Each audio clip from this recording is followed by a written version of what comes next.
guys, and welcome to the Moms and Murder Podcast, a true crime podcast featuring myself, Mandy, and my dear friend, Melissa. Hi, Melissa. Hi, Mandy. How are you? I am doing really, really well this week. I've had a really crazy week, as you know, but I'm doing awesome. This has been a great week. So many fun and exciting things have happened this week in my house. The number one thing is that we got a puppy, and that's kind of, that's the big news around here. She's really sweet and everybody loves her, and she's been here this whole week so far. So that's been taking up all of our attention and all of our, what is that? I mean, I guess there is no word for attention, everything. Yeah. Yeah, exactly. So that's fun. And it's something different than me coming on this week and saying how close the holidays are and how the weather's been so lovely. We still did it. We still did it. What's her name? I don't remember her name. I know we've talked about it. Yeah, no, her name is Lila, and she's a German short-haired pointer. Yeah, so just a really simple name. We've actually had dogs before. I mean, we've had a lot of dogs before. A long time ago, I had a miniature pinscher before I even had my second son. This was years ago. And her name was Lola. And she was one of my favorite dogs I've ever had. I love her and miss her so much. And then we had another dog named Lily, and she was another favorite. So we kind of combined those two names. And some people might think that's a little strange, a way to name a dog. But I had the idea and I was like, I love those names. I loved Lola. I loved Lily. I miss those dogs. Maybe I'll just combine their names and make a new dog name and call this one Lila. And then once I had the idea, I really liked the name and I couldn't stop thinking about it. And I tried to come up with other names, but this is where we're at. Her name is Lila, and she's just so precious and so sweet and a lot of work. I forgot how much work puppies actually are, but we're all really enjoying it. It's always such a joy to have a new baby animal in the house. I'm all about that life. Yeah. So my other niece's name is Lila, and her birthday is today. My husband's sister. Yeah. So when he said Lila, I'm like, oh no, I don't think I've asked you the name yet, because I would have definitely made that connection. Yeah. And it's her first birthday today. So super exciting all the way around. Yeah. Yeah. Well, what about you, Melissa? How has your week been?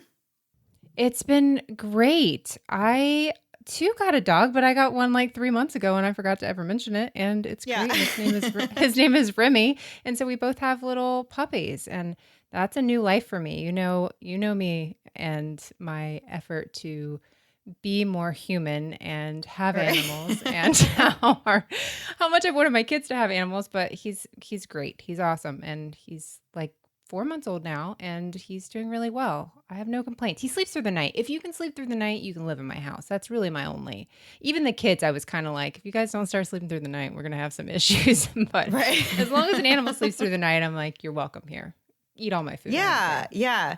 It's so funny because I always see that people kind of crack on and make fun of, dog moms and, pet parents who say stuff like, oh, it's like having a baby.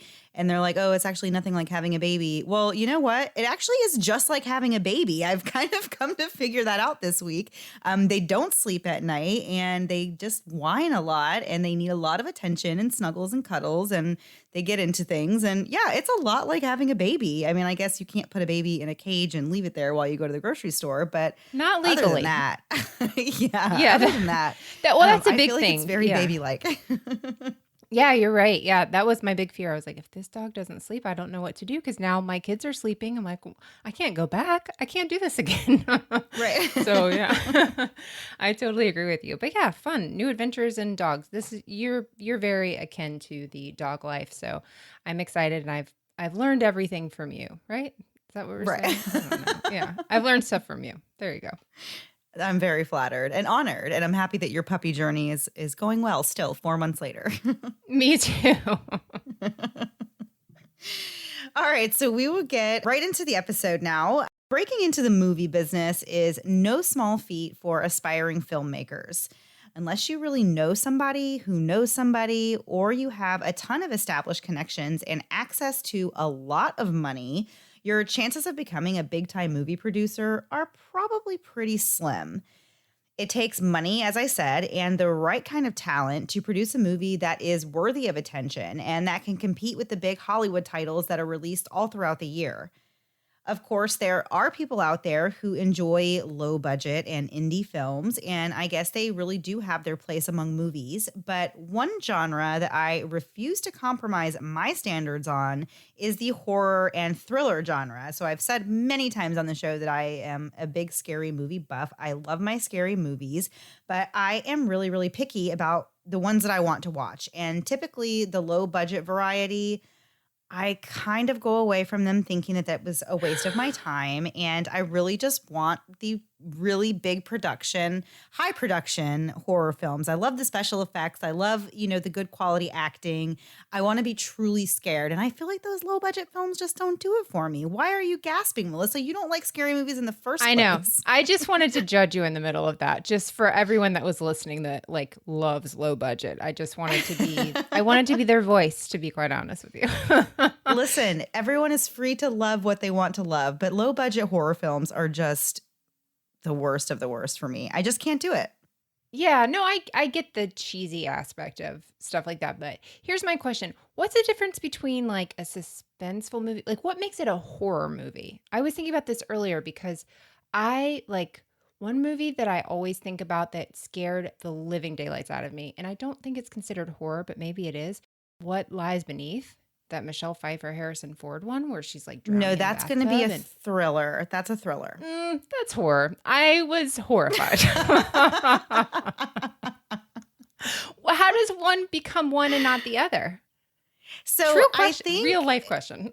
Yeah, well, this is not necessarily a real life answer. This is a Mandy answer, but I feel like the horror movies are the ones where it's more gory and like your slasher films where it's like, like a scary serial killer on the loose, something like that. And you're seeing all these people like getting murdered and blood spurting out of their arteries and things like that. To me, that's a horror movie. So it can be like any kind of like any of those clown killer movies. Any of those are like Okay. I consider horror. The thrillers are the ones I think are more, and I'm really big into like psychological thrillers. So like the ones that just make you just feel really creeped out and skeeved out. So you mentioned like What Lies Beneath. That's a really good example. Also that movie, Hide and Seek. Did you see that one? Is that freaking love that movie. That one? Wait, no, that's not it. What am I talking about? The Brittany isn't Murphy it? one. No, not Brittany Murphy. Dakota Fan. Or wait, is it Brittany Murphy? I thought no. Now I think I'm getting two different movies confused. But Hide and Seek is also really good. Don't Speak was I think mine's Don't Speak. Or is that just a No Doubt song? I don't know. We should have Googled. I really don't know now. But those are the ones, but there's not really a lot of blood and gore, but it's just really creepy. So my favorite thriller category movie of all time, it's just an all around excellent movie, is Gothica with Halle Berry. I don't know if you've ever seen that one. That. I saw that in the Yes. theaters and it made me scream.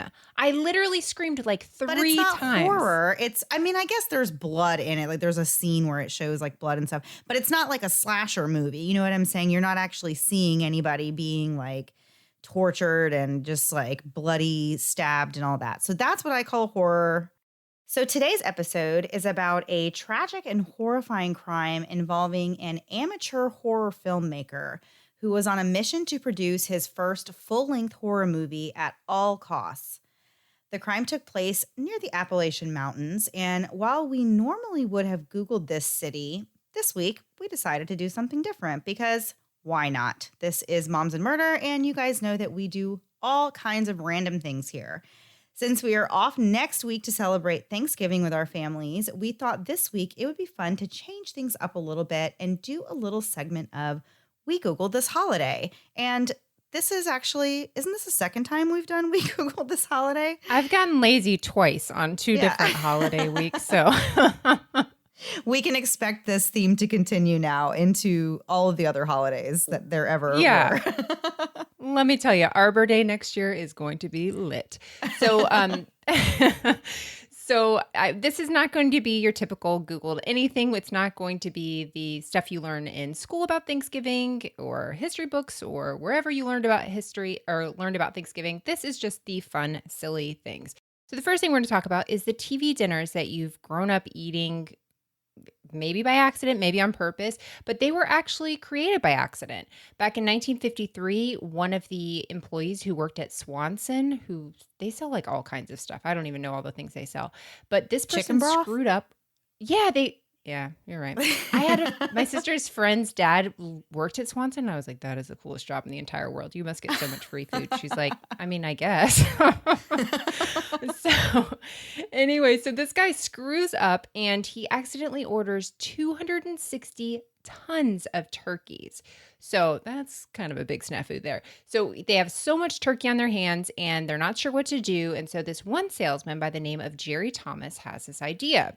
And so he thought of the prepared foods that are served on airplanes during that time and use it sort of as a blueprint. And so decided to use all that turkey they had and put it to good use. So they ended up taking 5,000 aluminum trays and filling them with turkey and gravy and peas and sweet potatoes. And it became the first TV dinners that we know of today. And it was just the price of 98 cents a piece. That's a happy accident, right? I like that. Yeah. So Mandy, who has who has one job and takes over 100,000 calls each season? If you guessed, which you didn't, nobody guessed. If you guessed Lindsay Lohan's publicist after a night out in Mykonos, you'd be wrong. But if you guessed the Butterball, these are very like recent things that I'm referring to. But if you guessed the Butterball turkey talk line, you'd be correct. And also you probably cheated. Butterball realizes that most of us only make turkeys once a year, and it's not really the easiest thing to make if you're not, making it on a pretty consistent basis. So they are here to help you. And if the last thing you want to do is call someone and ask them an embarrassing turkey-related question, there's also a 24-hour text message line that you can contact. Which I love this idea that they're like, guys, this is our time. Everyone's going to screw this up. Get ready. And just like, I just picture somebody like sweating and somebody putting like a cold rag on their forehead while they're answering the same freaking question about turkeys. Like, no, it's in the oven, not the microwave. So anyway, moving on from there, Mandy. Did you know the song Jingle Bells was actually a Thanksgiving song originally? So back in 1857, it went by the name One Horse Open Sleigh. And the composer, James Pierpont, wrote it with the intention of giving people this Thanksgiving song. But around Christmas, it had become so popular that by 2 years later, in 1859, he said, forget it, you guys take your stupid bells, and changed the name to Jingle Bells. And that left Adam Sandler completely open to write the one Thanksgiving song we even have now. So blame yourselves on that one. Although I do love the Thanksgiving song. It's such a fun one. That one's full of references that are very, very dated. Last thing, Mandy, I'm almost out of here. Well, I'm still going to be here. Is there anything you'd ever write someone to for 17 years, like requesting? I mean, there's some serious things, but like silly things? For me, there aren't. But it was a woman named Sarah Josephina Hale, or Sarah Hale is what I'm going to call her because I think I copied her name in wrong. And she wrote the government for 17 years wanting to have Thanksgiving looked at it as an official holiday. And so for 17 years, she wrote and petitioned the government to acknowledge the holiday. And Sarah was not a quitter. We know this because she actually was the person, I hope any of this makes sense, who wrote the OG Baby Shark song. Sarah was actually the writer of Mary Had a Little Lamb.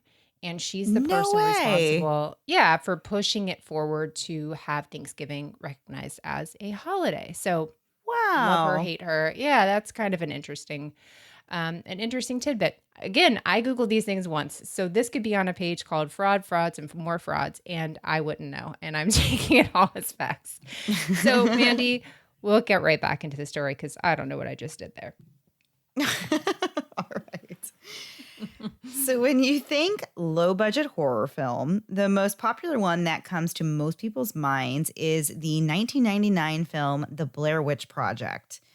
Most of our listeners have probably heard of or even seen that movie, but some of the younger listeners may not know about that movie. Melissa, I don't know what your knowledge is of the Blair Witch Project or how old you were when it came out. I didn't do the math on that, so I actually don't know. But I remember being really scared of that movie because I was relatively young when the Blair Witch Project came out, and it was scary, but that was before I got really snooty about my horror films, and that was back when I actually was watching low budget films. I remember changing the channel on the commercials, if that tells you anything about how terrified I was. And I was at least driving a car at that point. So I was old enough not to be scared of that. But I was terrified. That was a terrifying. I don't want to see somebody's snot falling out of their head in a Right. commercial. That's That was disgusting. like the scary commercial. Yeah. Yeah, Right. exactly. So the Blair Witch Project was a low budget supernatural horror movie with an allegedly high scare factor because it was supposedly completely created from footage from actual events. Spoiler alert, it was not actual events. The film is presented in this documentary style, though, and it's supposed to be entirely made up of this real camera footage that was recovered a year after 3 hikers disappeared in the Black Hills in Maryland while they were there investigating a local legend about the Blair Witch. The footage shows the journey of these hikers and what happened to them on their quest, but it creatively leaves enough to the imagination to make it really, really creepy and scary. So this concept of using the found footage technique in a scary movie ended up becoming really popular, and other movies were successfully produced using the same technique. And this is the movies that I'm thinking of and talking about are like the paranormal activity types of movies where everything, the whole movie is from the perspective of a video camera or of some kind. And it's meant to make you believe that these are real events and that this is real recorded video footage. So the original budget for the Blair Witch Project was between $30,000 and $60,000, but it ended up costing between $200,000 and $750,000. That's quite a big range after all the post-production stuff. And just hearing that number, that's how much that movie cost, it was so crazy to me to think of how expensive it really is to even make what I consider a crappy movie, which is the Blair Witch Project. But oh my gosh, $750,000 to make a movie that's like not even Hollywood. Like, forget it. I'm out of here. I would never be able to make it as a movie producer. That's crazy. But the people at the Sundance Film Festival disagreed with my opinion, and they actually loved it. Artesian Entertainment bought the distribution rights to the movie for $1.1 million, and really the rest is history. The Blair Witch Project is considered one of the most successful indie films of all time. Although that is not the way that it usually goes with independent films, it did prove that it can be done and that it is fully possible to get a big break with a low-budget film project. And that's exactly what 25-year-old Blaine Norris was hoping for. Blaine Norris was never the popular kid growing up. He was what some would label as your typical nerd, and his favorite things were playing role-play video games such as Dungeons & Dragons and watching a lot of horror movies. He considered himself to be a horror movie geek. Blaine did really well in school, and he was an honors student who played in the marching band, while he also worked part-time at McDonald's in high school. He went on to attend Millersville University in central Pennsylvania. But it was his love of horror films that eventually became the catalyst to his ultimate dream. He hoped to one day produce his own horror movie, and he was eager to make it a reality as soon as possible. Blaine worked as a computer technician for Harrisburg Insurance Company, which is a large healthcare provider in Pennsylvania. It paid the bills, but Blaine had a young family to worry about. He was married to a young woman named Wendy, and they had recently welcomed a son named Mason. In Blaine's mind, there was no better time to pursue his goal and to try to make his dream of producing a big-time horror movie a reality. Blaine had already spent quite a bit of time thinking about exactly what he wanted the movie to be like. From the sounds of it, it sounds a lot like a Blair Witch type project sort of thing. It kind of seemed like maybe he was riding those coattails and hoping for more success with a similar idea of movie. That movie was so popular, whether you saw it or not at that time, you knew what that movie was. So his idea was to make a slasher movie about a group of hikers in the Appalachian Mountains who get murdered one by a serial killer in the woods, whose name was Samuel Toon. Blaine himself was an experienced backpacker and had plenty of outdoor experience thanks to the Eagle Scouts. He was on a backpacking trip on the Appalachian Trail when he found the location that he wanted to shoot his movie at. He had it all planned out and already had a title for the film and everything. It was going to be called Through Hike, and in his own words, it had, quote, all the ingredients for a truly scary movie. It's a ghost story. People may not believe in ghosts, but they usually totally don't disbelieve in them either. Whether you can tease someone with the unknown, you can scare them. And that's what horror movies are about, end quote. Well, I guess we should have just referred to his meaning of what a horror movie was since we scribbled at the beginning. So for Blaine, everything was riding on this opportunity to create a successful indie film, even though he really had no discernible experience as a movie director. He was very meticulous and thorough when it came to every aspect of the production, and although he needed to keep the cost as low as possible, he did want someone who could partner with him to help him pull off making this movie. And that's where Blaine's coworker Brian Trimble comes in. Brian Trimble also worked in IT for Harrisburg Insurance Company, which is where he first met Blaine. Brian was typically a pretty introverted guy, but he had a lot of interests in common with Blaine, so they became friends outside of work as well. Brian was 28 years old and had somewhat recently been diagnosed with multiple sclerosis, so he definitely needed a friend as the news of this illness was quite an upsetting blow to him. Brian learned of his diagnosis for the first time when he was just 24 years old. At the time, he was working at a daycare center at the New Cumberland Army Depot, and he met the woman of his dreams, Randi, there. She had also applied for the same job, and both of them were hired.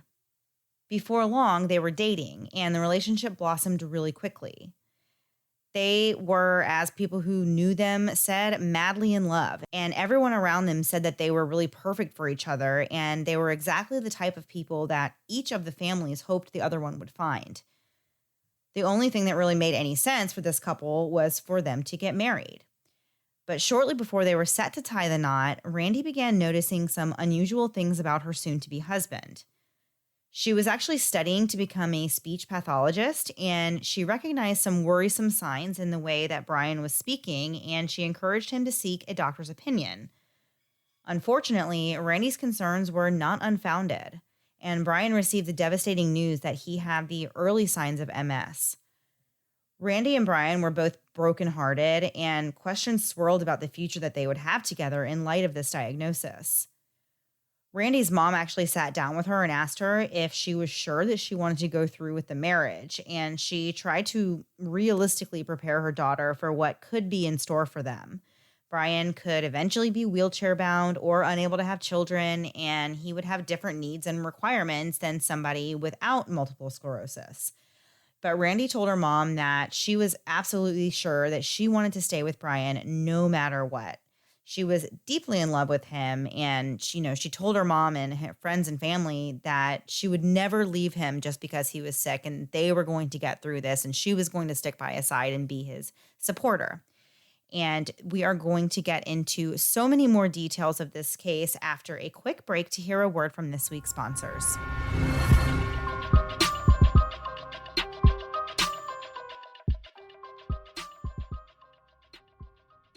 Raise your hand if you hate feet. Okay, so podcasts are an audio medium, so I'm just going to assume everyone out there in Moms in Murderland just raise their hands. My point is this: feet are the worst, and they should be covered up. And the best way to do that is with Bombas. I'm a certified Bombas hoarder and wear them literally every day of my life, including when I go to sleep, because they are so comfortable that sometimes I even forget I have them on. Bombas has really thought of everything when it comes to making the perfect socks. There's none of those annoying toe seams that seem to travel around in your shoe. Plus, the heels in Bombas are made with a little extra cushion plus arch support. Bombas are not only ridiculously comfortable, they have all different styles and designs and are high-quality socks, so they will last much longer than all the other socks in your drawer. We've had our Bombas for over a year now, and mine are still in amazing condition, even though I really make them work for me around the clock. I've bought several more pairs of Bombas because not only are they the best socks I've ever owned, but I can feel great about my purchase. For every pair of Bombas you purchase, Bombas donates a pair to someone in need. Bombas has now donated over 34 million pairs of socks and counting through their nationwide network of 3,000 plus giving partners. Bombas makes the perfect gift for everyone on your list, and it's something people will actually enjoy, unlike the off-brand coffee your mom sends to your coffee snob of a husband every year that he has and never will consume. Give a pair when you buy a pair and get 20% off your first purchase at bombas.com/momsandmurder. That's BOMBAS.com/momsandmurder for 20% off your first purchase. Bombas.com/momsandmurder. It's the happiest time of the year, but it's also the busiest. And the last thing I want to do is think about what's for dinner. Thanks to HelloFresh, I don't have to think, which is great because I really don't even think I can do that at this point. HelloFresh is America's #1 meal kit, and it's no wonder since HelloFresh takes the stress out of meal planning and grocery store trips so you can actually enjoy cooking and get a delicious meal on the table in about 30 minutes. We are HelloFresh enthusiasts at my house. Anytime our new box shows up, we are so excited to pull everything out and pick out that evening's meal without ever having to check to see if we have the ingredients, since HelloFresh delivers fresh, high quality, and my personal favorite, pre-portioned ingredients so you can make meals that are delicious and nutritious. Last week we had the pork sausage over autumn pilaf drizzled with a creamy lemon pepper sauce. It's one of those meals where everyone was completely silent, but in a good way, because we're all too busy stuffing our faces with another amazing HelloFresh meal. And we love that HelloFresh isn't just committed to amazing meals for our families, but they are committed to donating to those in need. So far in 2020, they've donated 3.5 million meals, and you can help too with HelloFresh's Beyond the Box program. With just a few clicks in the app, you're able to give nutritious meals to those experiencing food insecurity. Go to HelloFresh.com/momsandmurder90 and use code momsandmurder90 to get $90 off, including free shipping. Again, go to HelloFresh.com/momsandmurder90 and use code momsandmurder90 to get $90 off, including free shipping. And now, back to the episode. So before the break, we were talking about Brian Trimble and his loving fiancée, Randi.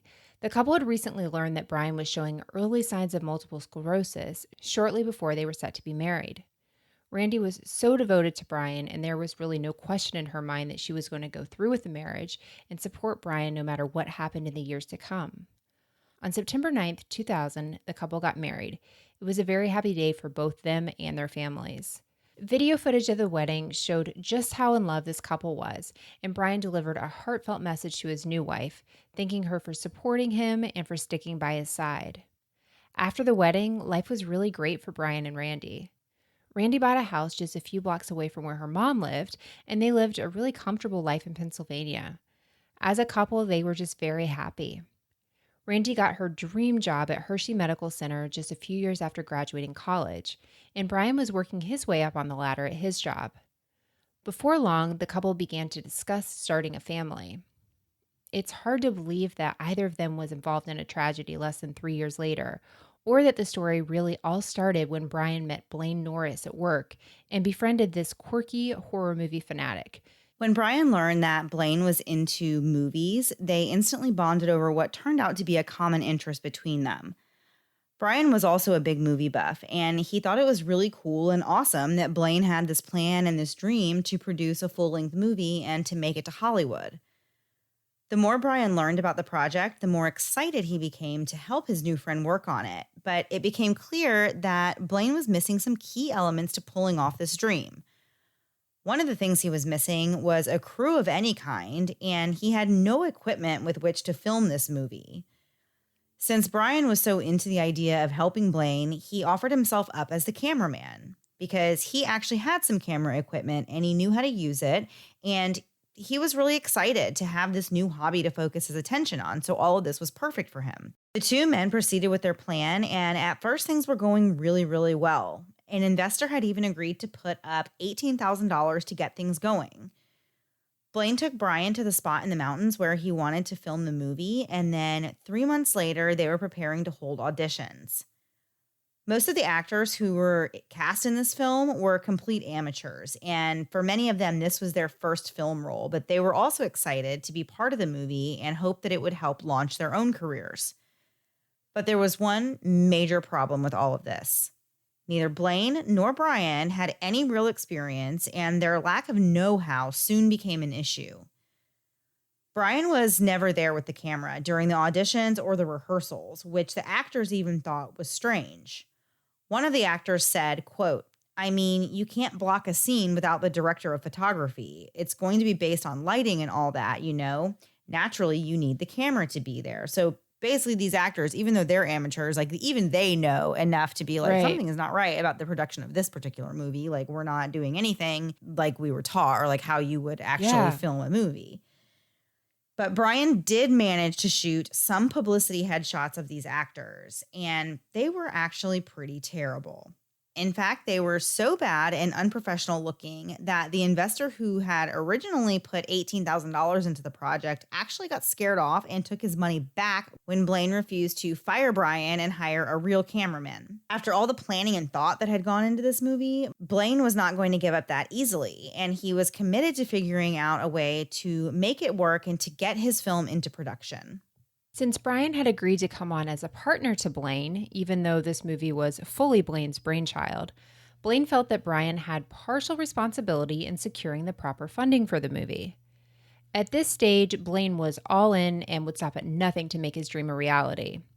And they're not talking a few dollars, they're talking thousands and thousands of dollars. And I hate to tell everyone out there, but if the microphone that Mandy and I used for our first episode had cost more than $100, Moms and Murder would not even be a thing. I mean, I think it was 45. So they're like talking thousands of dollars. And this is a new friend that you're getting excited for your vision. And now you're like, by the way, you've got to contribute to this thing. That's a lot of pressure.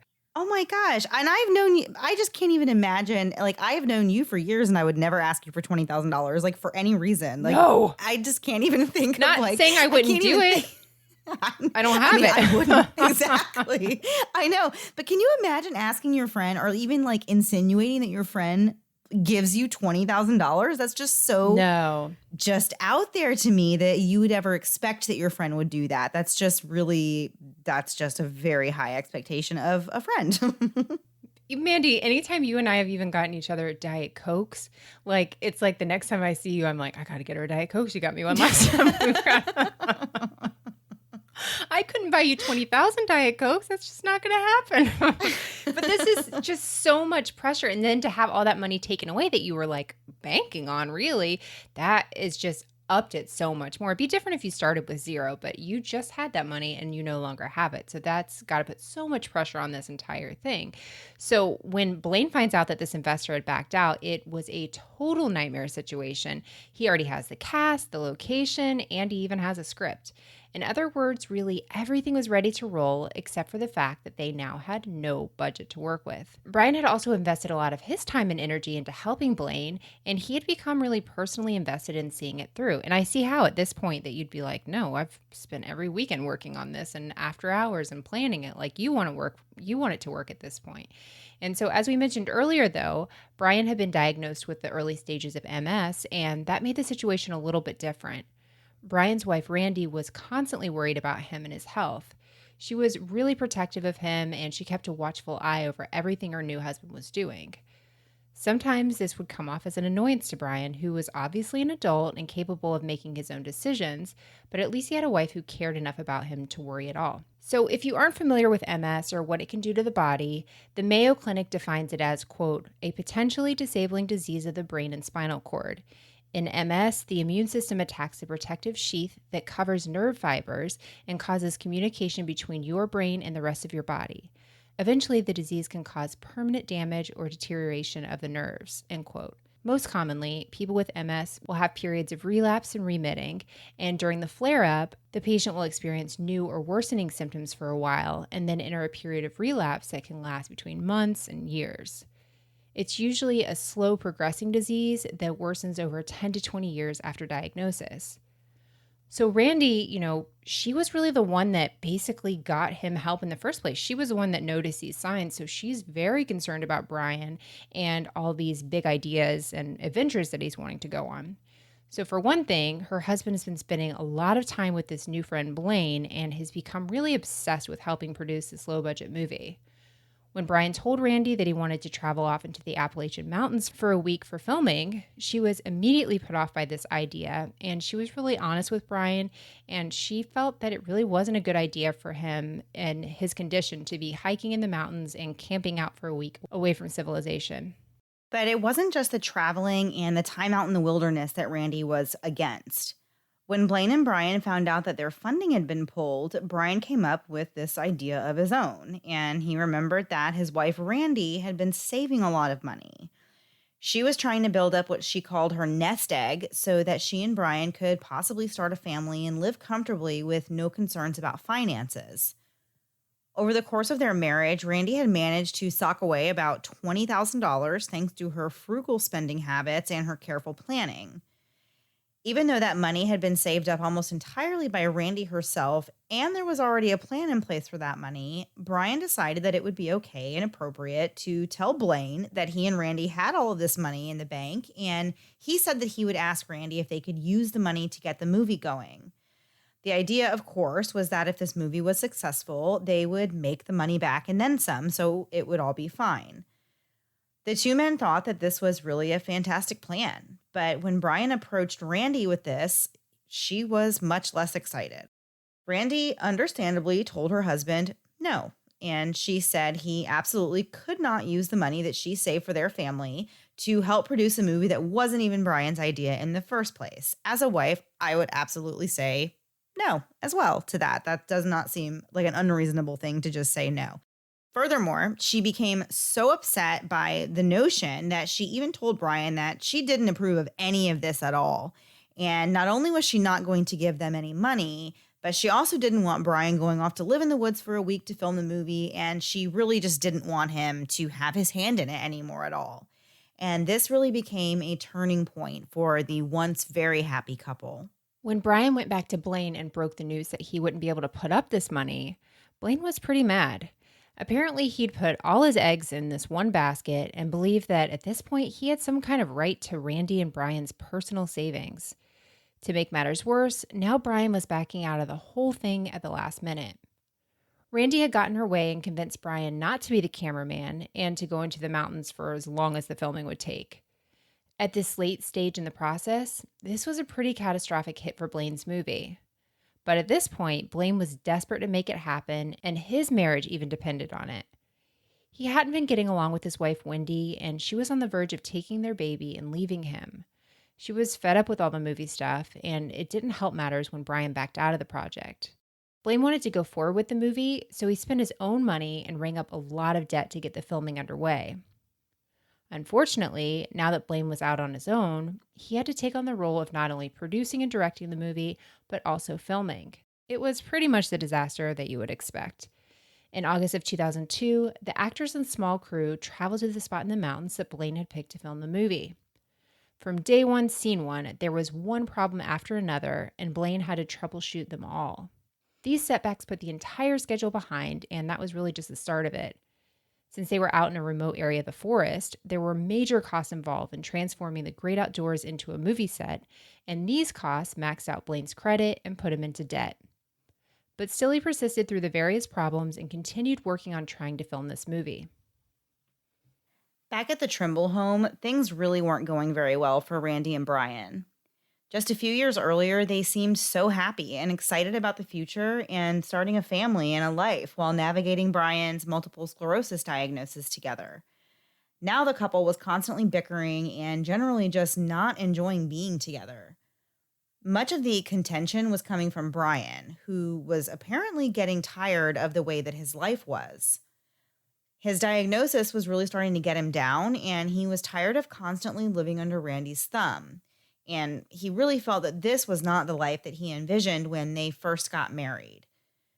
They had a lot of fights, and their relationship became strained to the point that they actually sought marital counseling.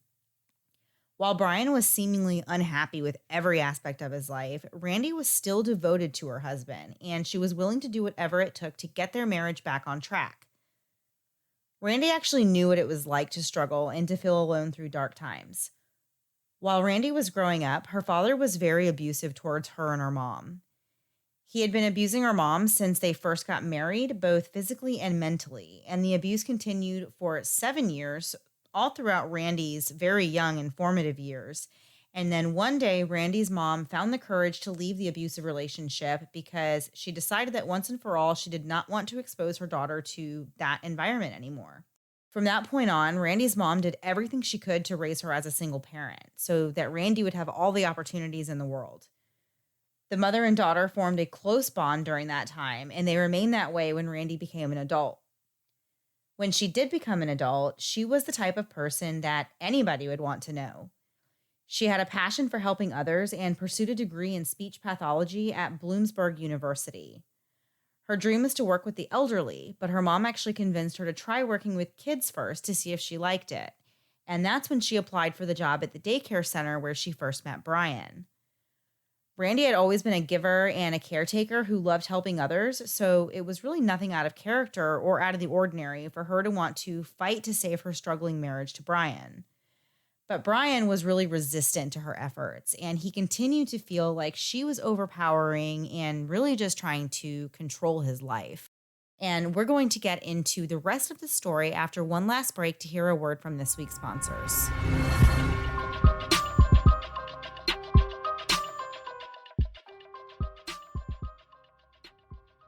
We've officially hit that time of year again, the time where we bust out our stretchy pants and eat all the desserts. But if I'm being honest, I've been in mine for much of the year. This year, though, don't let the holidays stop you from reaching your goals. Let Noom help you get there, all while still enjoying the holidays. And you can still enjoy all of these food-heavy holidays because Noom isn't a diet. It's a healthy and easy-to-stick-to way of life.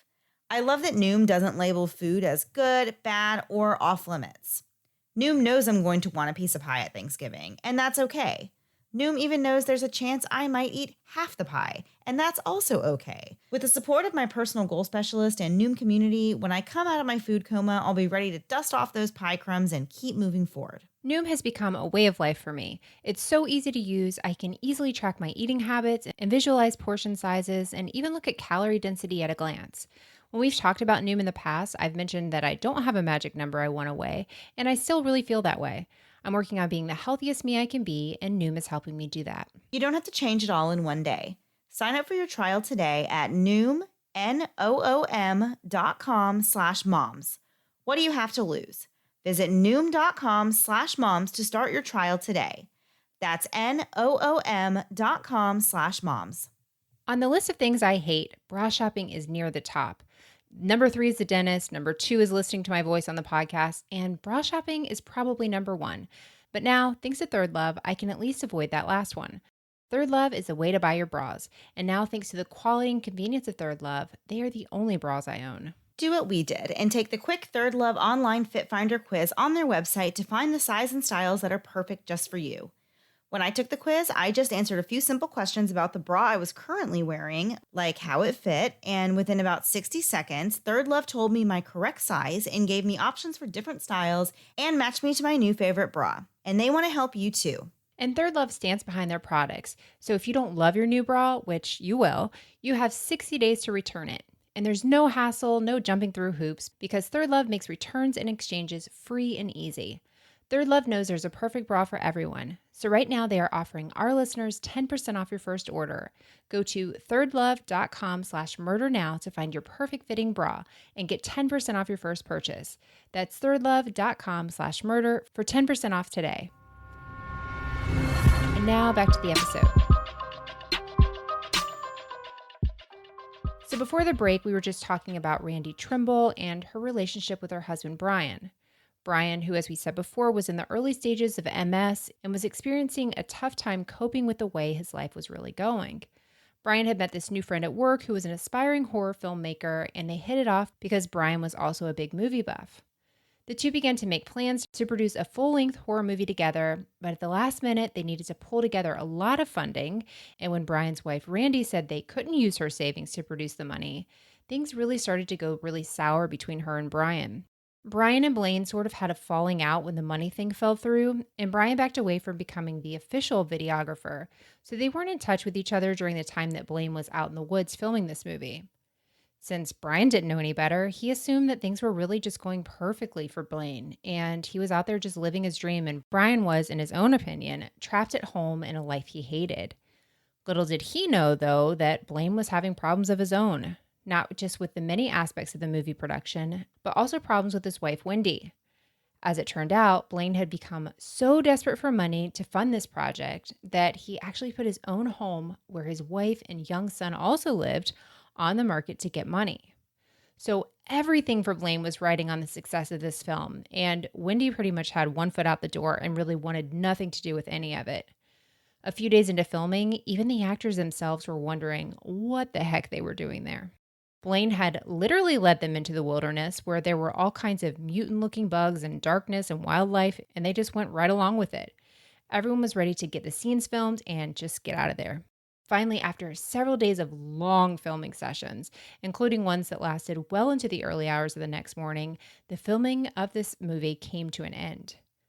Blaine was riding high on his accomplishment and was so happy with how things went, but it was too late for his relationship with Wendy. She had packed up their son and left, leaving Blaine alone and in severe debt thanks to this movie. In his desperation and loneliness, he reached back out to Brian looking for a friend, and that's when things really took a terrifying turn. When Blaine showed back up in Brian's life, it reminded Brian about how unhappy he felt and how jealous he was that Blaine was getting to be out there living out his dream. The more they talked, the more Brian opened up to Blaine about how things were going at home with Randy. He spoke often about how miserable he was and how controlling he thought she was. According to him, Randy never let him do anything and wouldn't even give him lunch money. After hearing all this for months, Blaine offered to do something absolutely heinous. He offered to kill Randy to solve both of their problems. The way Blaine saw it, his movie had potential if only he could get enough money to finish the production and get it out there for the world to see. He also had a very dark side to him, and he allegedly told Brian that he would love to know what it was like to kill somebody for real. After months of talking and planning, the two men decided what they were going to do about it all. They were going to work together to murder Randy so that Brian could collect her insurance money and the money in savings, and he agreed to give Blaine the $20,000 he needed if he was the one to actually kill his wife. My gosh. Yes, it's just, oh my gosh, I can't even imagine the planning of this. And especially in this case, they actually planned this for I think it was 7 months total that they first started talking about it to the time that this story comes to an end. But yeah, it was just really, really crazy reading about this one and just so sad because I'm like, oh my gosh, I just can't imagine and how much Randy loved her husband and just wanted nothing more than to be there for him. And then he was just so caught up in his negative emotions and feelings that he really thought that this was a good idea. Right. So in this scenario, Brian thought that both him and Blaine would win, whatever they thought winning was. But Blaine would get the money for the movie, and then Brian would get to be out from under his wife and her watchful eye, and, she wouldn't be there anymore to control him. Once they decided that this was their plan, they started working out all the details to pull it off without getting caught. Meanwhile, Brian spent the holidays with Randy and her family, and nobody had any idea that there was anything wrong, and it's definitely not that he was actively planning her murder or that would be the last Christmas that they would spend with Randy. At 8:29 in the evening on January 10th, 2003, a 911 call came in about an unconscious and possibly deceased woman inside the garage of a home. It was Brian Trimble on the other end of the phone, crying hysterically and telling the dispatcher that he had just returned home to find that something was wrong with his wife. When he was asked if she was breathing, Brian said no. Minutes later, first responders arrived at the devastating scene. Randy Trimble, who was just 28 years old at the time, was found face down in her garage, dead from an apparent strangulation and stabbing.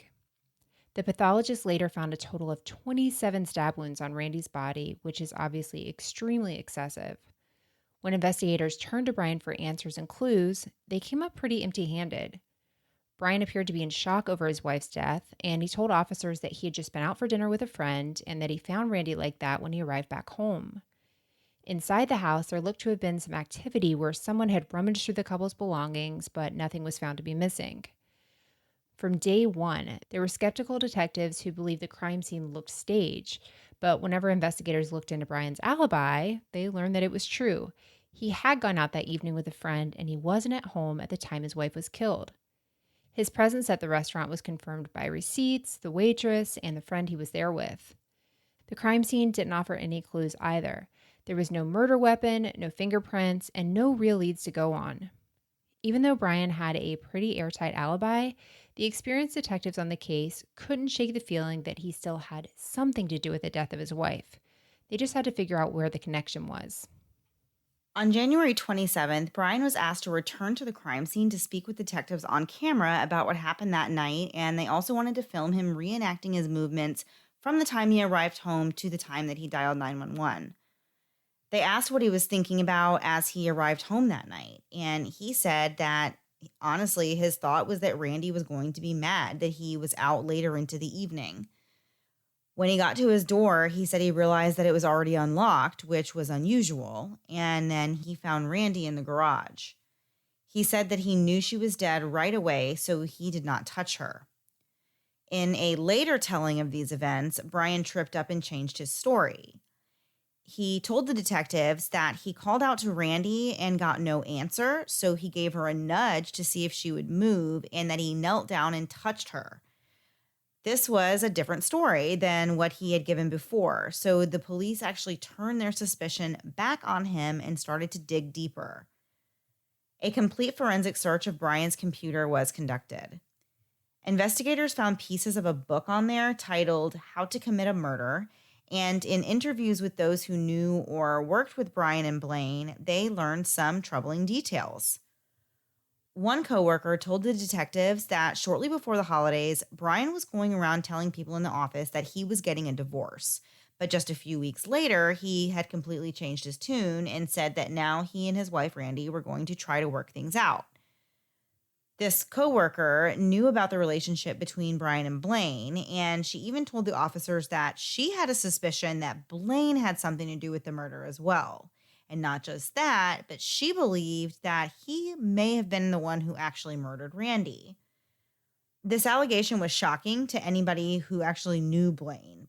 He was always a really quirky guy, even with a dark side, some could say, but he was never violent or actually scary. But the investigators thought that they could really be onto something with this theory. So they wiretapped both Blaine and Brian's phones and listened to their conversations for several hours a day for several weeks. Finally, in May of 2003, police had gathered enough evidence that they believe proved that the two men plotted to murder Randi Trimble. Police brought Brian in for questioning once again, only this time they told him they had enough evidence to charge him with murder, and they were going to give him a one-time offer to confess in exchange for taking the death penalty off the table. And with that, the jig was up.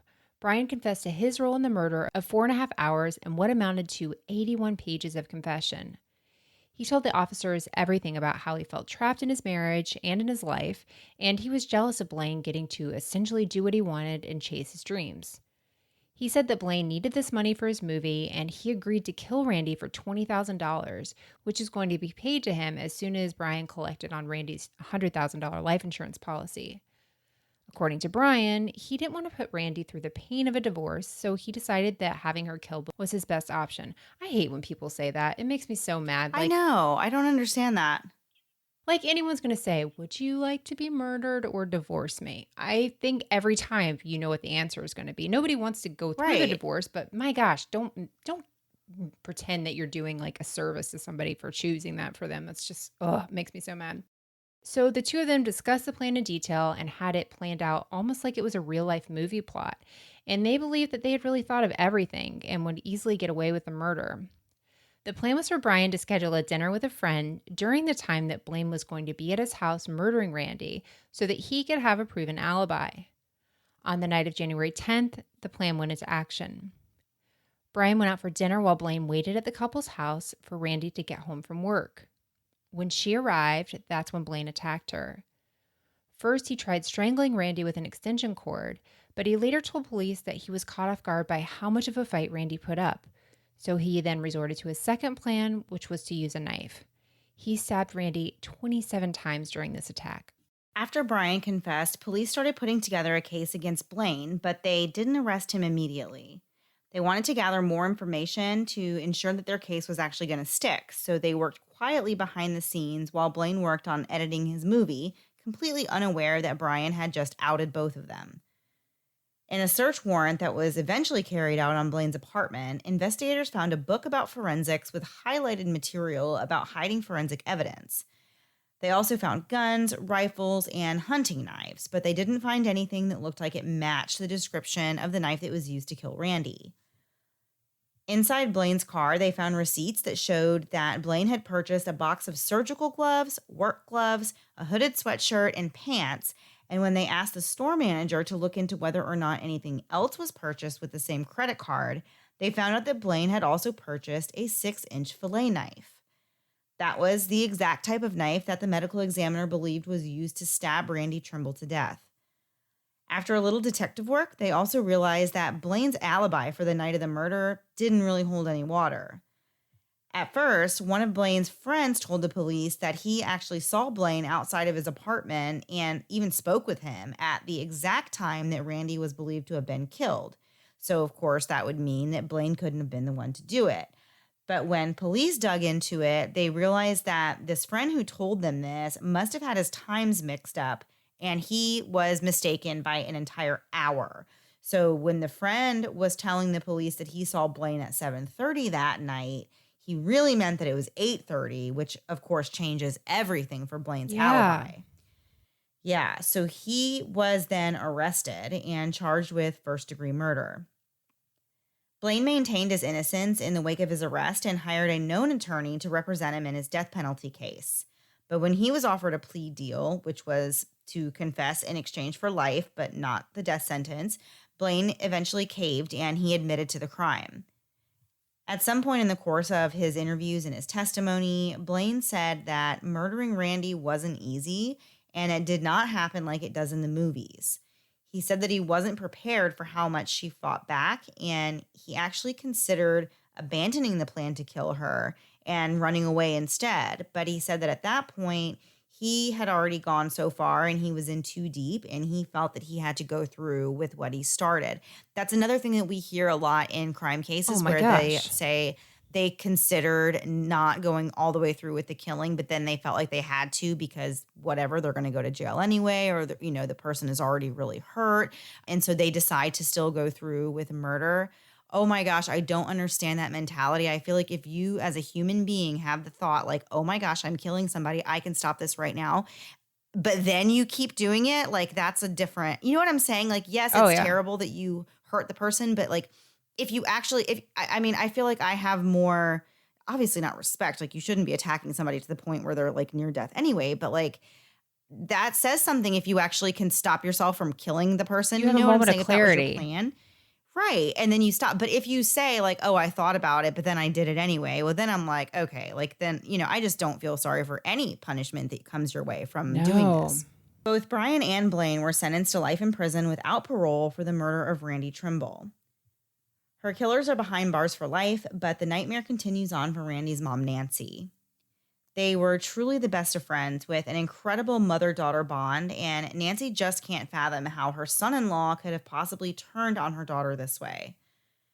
Since Randi's murder, Nancy has been on a personal mission to educate and help women in abusive relationships and to bring awareness to the issue of domestic violence. She organized an annual fundraiser event, which is a 5K called Randi's Race, to honor her daughter and to raise awareness. As of 2017, Randi's Race had raised over $350,000, and that money was used to support Randi's House of Angels, which is a nonprofit that provides therapeutic programs to children that are victims of domestic violence. Nancy has plans to one day release a book filled with all the things that she has chronicled in her personal journal over the years since Randi's murder. She was quoted as saying, "There's a little more of a comfort level now because of how I've adjusted, and certainly in how I look at my life now. My perspective on living the rest of my life is different. At first, it was so traumatic. I didn't want to go any further without her. I love saying that Randi was my life and she will always be my life. That's how I wanted it. I feel very, very proud that I was her mom." Oh my gosh, it just makes me so sad whenever I hear moms, speaking about their children who were victims of a crime like this. And this one was really, really upsetting and heartbreaking, even though there was so many crazy elements with all the horror movie filmmaking stuff. Right. At the end of the day, this was such a senseless murder, and there was absolutely no reason why Randi had to be killed. I mean, it was just so senseless, and for absolutely nothing. I mean, this guy had this like crappy movie, and I have no patience for that. Like I said, it was probably going to be a terrible movie anyway, no matter how much money they dumped into it. But like, it just makes me so angry that a woman lost her life and all she wanted to do was just be a good wife and a good, start a family Support with her husband, Brian. And Yeah, it's just so hard. Like these are really hard stories and really heartbreaking because you just can't even make any sense of it. There's no rhyme or reason why she had to be killed like that. Yeah. And hearing Brian kind of say, oh, his life looks so great because he gets to do what he wants to. But really, he's lost, his wife, Wendy, leaves him with their son and stuff. Like they're both kind of thinking the other one's got something good going on that, Brian has all this money and then he's thinking Blaine has all this freedom. And in actuality, neither of them really has it. You know what I mean? It's a grass is always Right. greener situation where if either of them were just like, hey, let's look at my life and the things that I can change in my life and what could I do differently, life would be a lot different. But just, I don't know. With her being a speech pathologist, some of my favorite people are speech pathologists. I have a cousin who's a wonderful speech pathologist, one of the nicest people in the entire world, Brittany.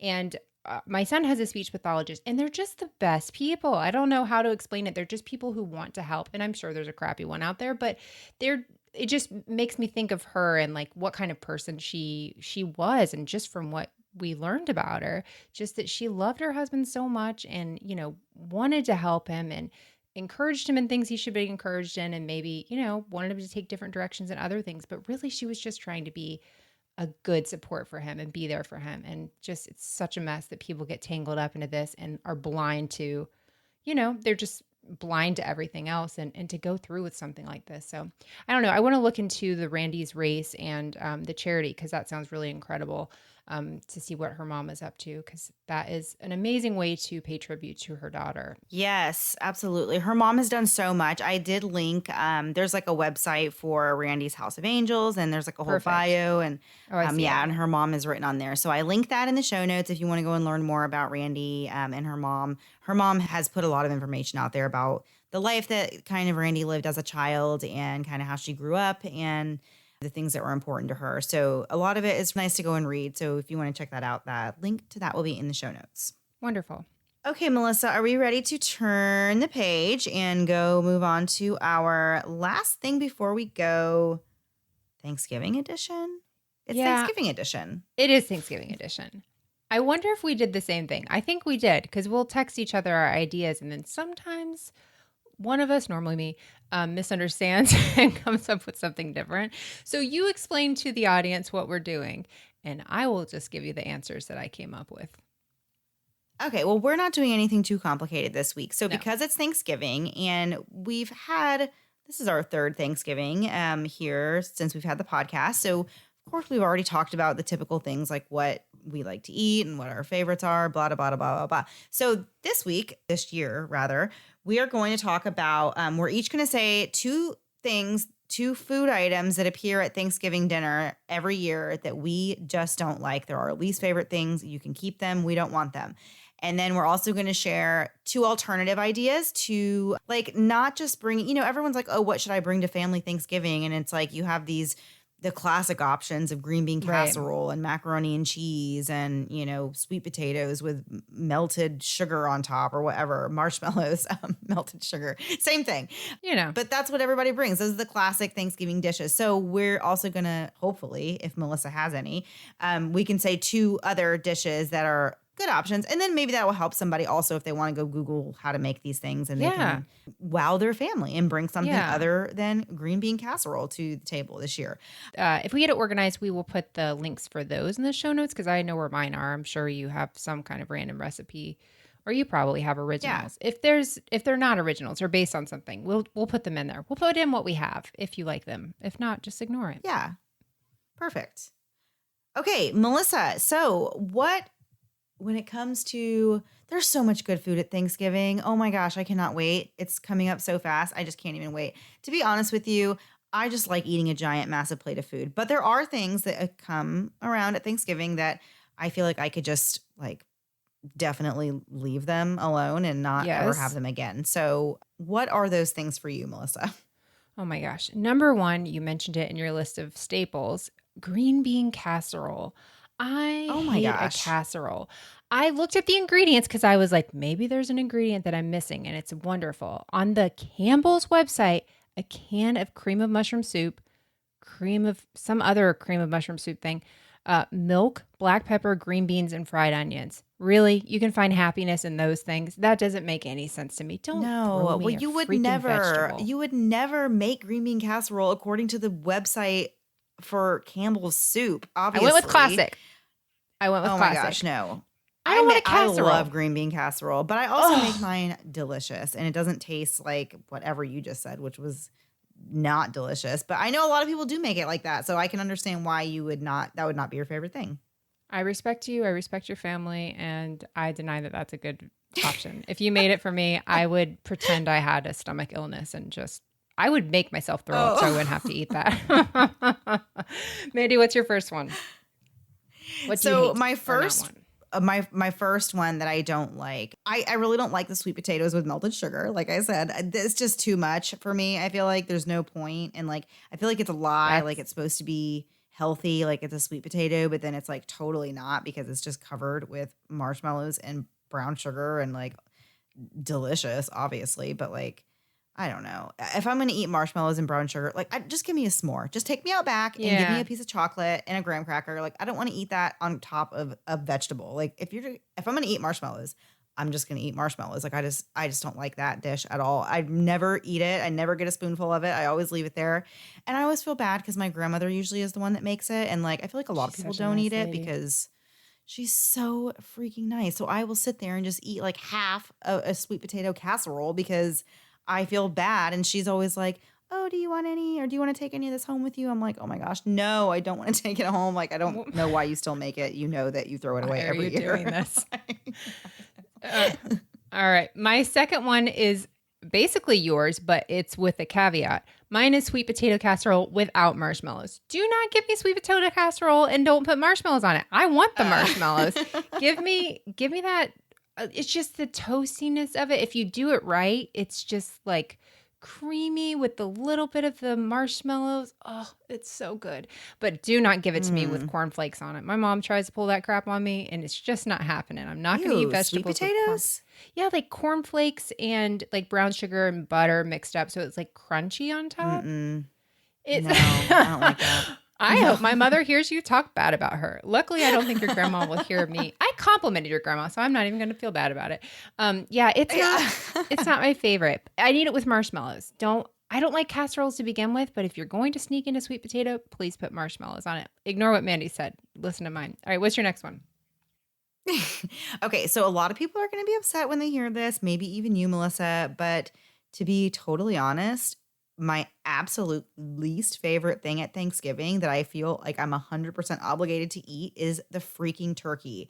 I don't want to No, eat that's fine. turkey. I don't understand why we have to eat turkey. Usually people cannot cook the turkey well. My husband usually is the one who does the turkey because he does it in the smoker and it always turns out great. But the fact of the matter is, I eat turkey all year round. I eat turkey sandwiches. I eat turkey products. I eat turkey bacon. I eat turkey sausage. I eat turkey things all the time. So when it comes to Thanksgiving and everyone's like, "Oh, I can't wait to eat that turkey," I'm just like, "You've never had a turkey sandwich before? Like I just ate turkey yesterday from Publix. You know what I mean? Like I don't Right. like I don't need to eat Why? turkey today. It's not like why are we eating turkey? It's not special to me. You know, it's not like a I mean, and I guess it is to roast a whole turkey or to cook a whole turkey and whatever, season it. And it's just the tradition. But I feel like a lot of people mess up their turkeys and they're dry Oh, and they're yeah. gross. And I definitely don't like to eat turkey at anyone else's house unless my husband is the one who made it. Then I really will just not even eat it. Like I will fill my plate with sides and not eat Yeah. any protein the entire day. Like I don't need to eat No, it's a turkey. day That's for not why I'm carbs. there on Thanksgiving. Yeah. Yeah. For sure. No, I agree. My husband does the fryer and he's done the smoker the past couple years and I really like that because it like keeps its juices and stuff and that's good. But my brother-in-law he will like literally bring applesauce to bring on to like Thanksgiving and stuff. And I thought it was weird. But then I put cranberry sauce on top of turkey. That's amazing. But otherwise Oh I don't yeah. really care. I'm the same way. I just want carbs. That's just give me carbs all day. That's all I'm looking forward to. I'm going to wear jeans without or pants without a button. Like let me do my worst here, but don't give me a protein. Get out Yeah. of here. GTHO. Get the Exactly. heck out of here. Right. Do you have any maybe fun dishes that are actually acceptable to you to bring at Thanksgiving? Something that you would like to see on the table or that you've even put on the table yourself that you have thought was a nice addition or a nice touch. Yes. So I have my two, but my first one, and it's a pretty big hit, I gotta say. I've said before, my son has food allergies, so I, for years, would make like 18 desserts because I just wanted to make sure everything he could have and keep it totally safe. So I'm well versed in the dessert side of Thanksgiving. But one thing I like, and I don't even know how I found it, but I love it, is to take like tortillas, taco skin, but put butter and cinnamon over them and bake it and make it into like tortilla chips. So like cinnamon and sugar chips, and then make like Yum. apples. Yeah. Like, almost like apple pie filling.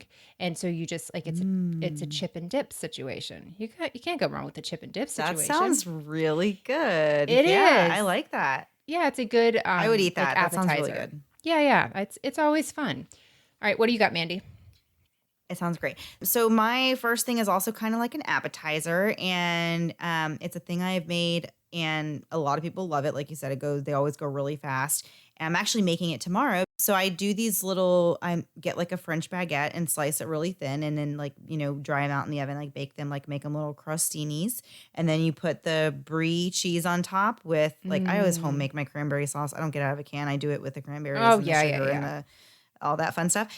So then you top it with a little cranberry sauce and like a little sprig of rosemary, but it's just little cranberry brie crostini things. And it's so simple and so easy, but like, oh my gosh, there is something about eating cranberry sauce with brie cheese on a piece of bread. Like That there's sounds just amazing. really nothing better than it. And it's really easy. It comes together really quickly. You can totally just look up that online.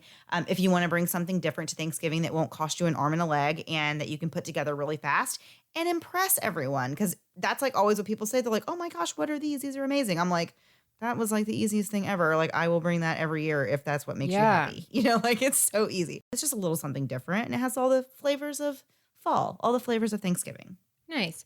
Can I use canned? Because I'm not committing to the other stuff. Would it work?